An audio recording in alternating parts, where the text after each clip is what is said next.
અંજાર તાલુકાના ચંદિયા ગામે ગર્ભવતી પ્રેમિકાની નિર્દય હત્યાના મામલે અંજાર પોલીસે મુખ્ય આરોપી પ્રેમી અને તેના મિત્રની ધરપકડ કરી છે.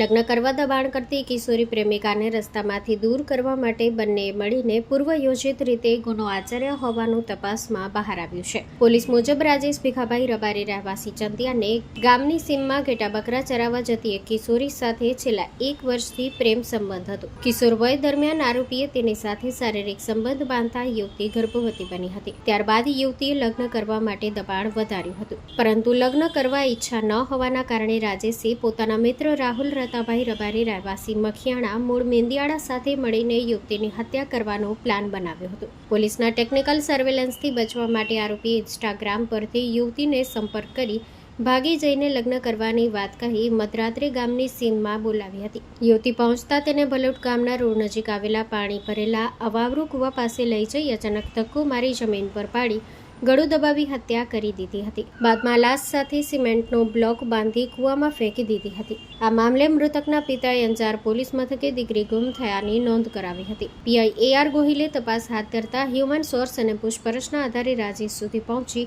આરોપી પાસેથી ગુનાની કબૂલાત મેળવી હતી. પોલીસે પોક્સો એક્ટ, હત્યા સહિતના ગંભીર કલમો હેઠળ ગુનો નોંધી બંને આરોપીઓને કસ્ટડીમાં લીધા છે. SDM અને મામલતદારની હાજરીમાં ભુજ ફાયર બ્રિગેડની મદદથી કૂવામાંથી યુવતીનો મૃતદેહ બહાર કાઢી PM માટે મોકલવામાં આવ્યો હતો. પોલીસે વધુ તપાસ હાથ ધરી છે.